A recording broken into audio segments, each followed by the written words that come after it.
Bharat 2015 world cup की दौड़ से बाहर हो गया। सिडनी में भारत की हार से पूरा देश गमजदा हो उठा है। ऑस्ट्रेलिया में सेमीफाइनल में इंडिया को 95 रन से हरा दिया। आज पूरा देश गुस्से में है, आज पूरा देश गमगीन है, क्योंकि अब हम वनडे क्रिकेट के विश्व विजेता नहीं रहे।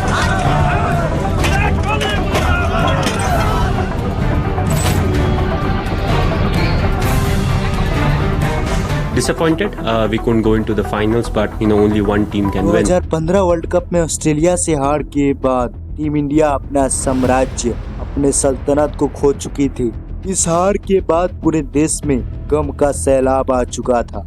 ऐसे में एक बार फिर वर्ष 2016 क्रिकेट के ये दो सर्वशक्तिशाली देश एक दूसरे के आमने सामने थे। 5 ओडीआई वर्ल्ड कप विजेता कंगारू की ये टीम आज तक एक बार भी T20 वर्ल्ड कप नहीं जीती थी। ऐसे में अब कंगारुओं का उद्देश्य था ओडीआई के बाद T20 में भी राज करने का, और अपने इस उद्देश्य की पूर्ति हेतु कंगारुओं की ये आर्मी क्वार्टर फाइनल के दरवाजे में दस्तक दे चुकी थी और उनका सामना होने वाला था टीम इंडिया से। अब ऐसे में संपूर्ण विश्व को इंतजार था भारत के पलटवार का।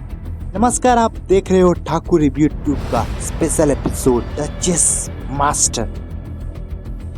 27 मार्च 2016 मोहाली का ये मैदान शाम 7 बजे। दोनों टीमों के कप्तान अब मैदान पर थे। सिक्का कंगारुओं के पक्ष में रहा। टॉस जीतकर इस टीम ने पहले बल्लेबाजी करने का फैसला लिया। कंगारुओं के विस्फोटक ओपनर्स ने एक शानदार शुरुआत की। उस्मान ख्वाजा ने पारी के दूसरे ओवर में जसप्रीत बुमराह को बैक टू बैक 4 चौके जड़कर कंगारुओं के मंसूबों को जाहिर कर दिया। ख्वाजा और फिंच के विस्फोटक बल्लेबाजी के चलते ऑस्ट्रेलिया ने शुरुआती 24 गेंदों में 53 रन जड़ दिए। अभी भी पावर प्ले के 2 ओवर बाकी थे, लेकिन नेहरा के अनुभव से टीम इंडिया को पहली सफलता प्राप्त हुई। इस विकेट के बाद टीम इंडिया के गेंदबाजों ने कंगारुओं पर अपना शिकंजा कस दिया और अगली 12 गेंदों में महज 5 रन खर्च किए। लेकिन पावर प्ले खत्म हो जाने के बाद फिंच ने भारतीय गेंदबाजों पर अपना प्रहार प्रारंभ किया। एक छोर से फिंच का प्रहार जारी था, परंतु दूसरी छोर से विकेटों का पतन जारी था। 8वें ओवर की चौथी गेंद पर रविचंद्रन अश्विन ने वार्नर को अपने फिरकी के जाल में फंसा लिया।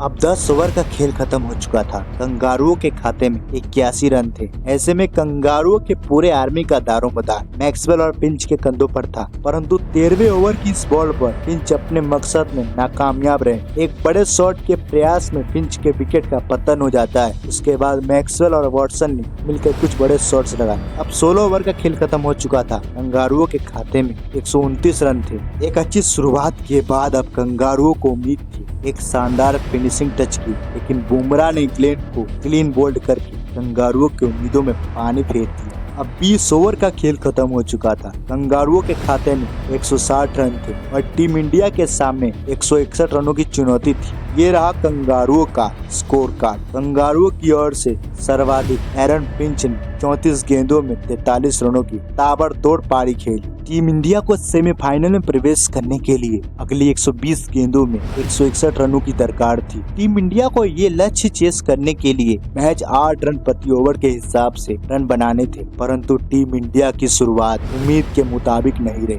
क्योंकि भारतीय बल्लेबाजों ने शुरुआती 3 ओवर्स में महज 6 रन प्रति ओवर के हिसाब से रन बनाए। इस रनगति को सुधारने के प्रयास में शिखर धवन वोल्टर नाइल का शिकार हो चुके थे। पावर प्ले के शुरुआती 4 ओवर में कंगारुओं ने 54 रन बनाए थे, वही टीम इंडिया महज 24 रन बना पाती और अपने विस्फोटक ओपनर शिखर धवन को खो चुकी थी। अब रिक्वायर 109 के करीब पहुंच चुका था, लेकिन टीम इंडिया को सबसे बड़ा झटका तब लगता है जब पावर प्ले के आखिरी ओवर में शेन वॉटसन ने टीम इंडिया के हिटमैन यानी रोहित शर्मा को पवेलियन की राह पकड़ा दी। धीरे धीरे ये लक्ष्य टीम इंडिया से दूर जा रहा था। टीम इंडिया विस्फोटक शुरुआत की उम्मीद में थी और टीम इंडिया की ये शुरुआत उस दिन उस दुर्दशा को प्रकट कर रही थी। पावर प्ले के 6 ओवर खत्म हो चुके थे और टीम इंडिया के खाते में महज 37 रन थे। एक तरफ से टीम इंडिया के बैक टू बैक विकेट गिर रहे थे, वहीं दूसरी छोर से विराट द किंग कोहली का प्रहार कंगारुओं पर जारी था। टीम इंडिया शुरुआती 8 ओवर में महज 50 रन बना पाती, मैच जब पूरी तरह कंगारुओं के कंट्रोल में था। टीम इंडिया इस मैच से अपना कंट्रोल खो रही थी, लेकिन सुरेश के आउट हो जाने के बाद वो शख्स मैदान पर आता है जिसने 2007-2011 के वर्ल्ड कप में कंगारुओं के घमंड का दमन किया था। The six hitter machine, the sixer king Yuvraj Singh. Yuvraj और विराट ने मिलकर के टीम इंडिया के पारी को संभालने का प्रयास किया और इन दोनों बल्लेबाजों ने 13 ओवर तक टीम इंडिया के लिए 89 रन जोड़ डाले। इन दोनों की ये साझेदारी टीम इंडिया को इस लक्ष्य के और करीब लेके जा रही थी। अब अगले 7 ओवर में टीम इंडिया को जरूरत थी 72 रनों की। रिक्वायर 110 के पार पहुंच चुका था, लेकिन अगले ओवर में जेम्स फॉकनर ने युवराज सिंह को आउट कर इस रन चेज में टीम इंडिया को सबसे बड़ा झटका दिया, क्योंकि युवराज सिंह क्या कर सकते हैं ये ब्रॉड और ऑस्ट्रेलिया से बेहतर कोई नहीं जानता, क्योंकि ये वही शख्स था जिसने कंगारुओं को एक नहीं बल्कि दो बार अकेले अपने पराक्रम के दम पर कंगारुओं को वर्ल्ड कप से बाहर किया था। ऐसी परिस्थितियों में अब टीम इंडिया के सामने एक सवाल था, क्या टीम इंडिया इस टारगेट को चेस कर पाएगी? क्या ये मैच टीम इंडिया जीत पाएगी? परंतु कप्तान महेंद्र सिंह धोनी की वो एंट्री उसके आत्मविश्वास, उसके पराक्रम को प्रकट कर रही थी। माही और विराट ने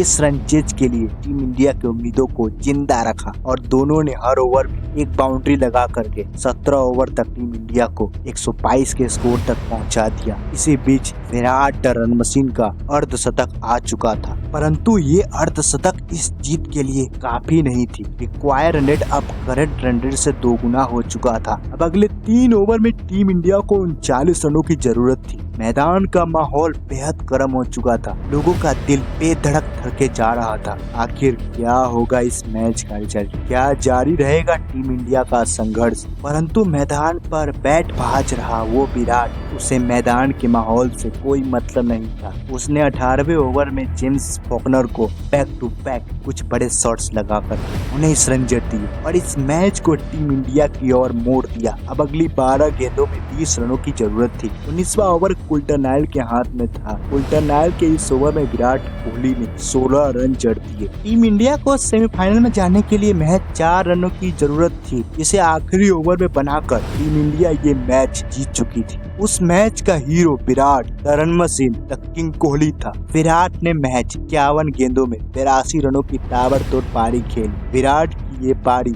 आज भी कंगारुओं के जहन में जिंदा है। ऐसे ही शानदार क्रिकेट के डॉक्यूमेंट्रीज के लिए हमारे चैनल ठाकुर यूट्यूब को अभी सब्सक्राइब कीजिए और नोटिफिकेशन बेल को भी जरूर दबाइए।